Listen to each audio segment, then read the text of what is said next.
Hello, so in this video I'm going to go through part F of question 1 on the 2013 math paper.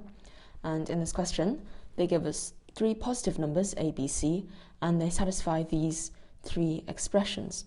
And we want to know, does this information specify a uniquely, or is it satisfied by two values of a, or by infinitely many values of a, or is this information contradictory? Okay, so first of all, we've got a lot of logs, and that's a little bit confusing, so let's get rid of them.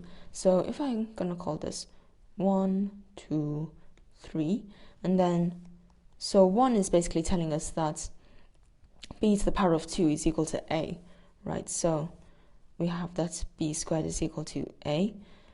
2 is telling us that b to the power of 3 is equal to c minus 3, so b cubed is c minus 3, and 3 is telling us that a squared is equal to c plus 5. Okay, so can we use these three equations to try and find values of a? Okay, so I'm going to relabel these as our new equations 1, 2, and 3. And we've got three simultaneous equations, so we just have to try and solve them the best we can. So we've got c in these two, so let's use these two to get rid of c. So on this side is just from this equation. I've taken 3 to the other side to get c.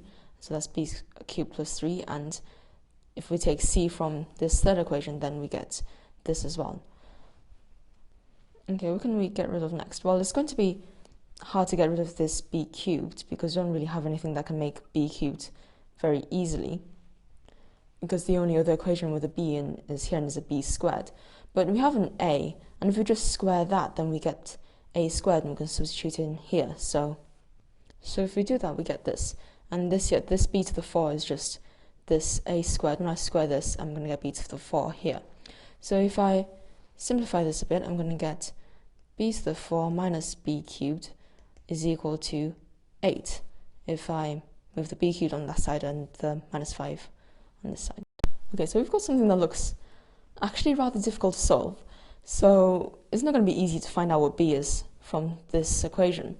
But we don't actually need to know specifically what b is. We just need to know the number of solutions, because none of these are asking for a specifically. It just wants to know the number of a's that satisfy these equations. So how can we tell how many b's satisfy this?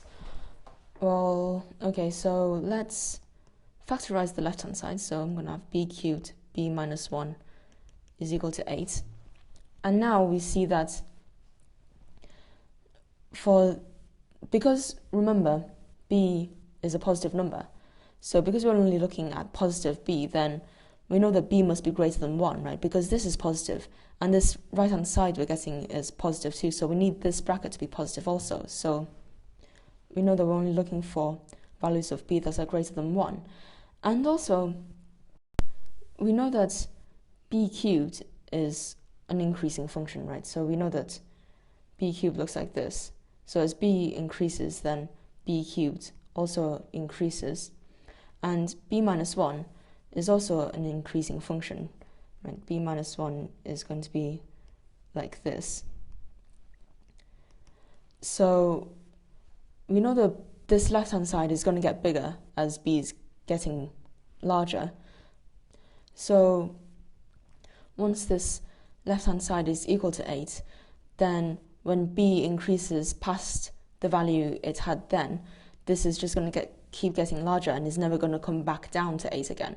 So we're only going to get one value of b which satisfies this. Okay, so if we've only got one value of b, and we know that a is equal to b squared, right? So if we've only got one b, then we can only get one a.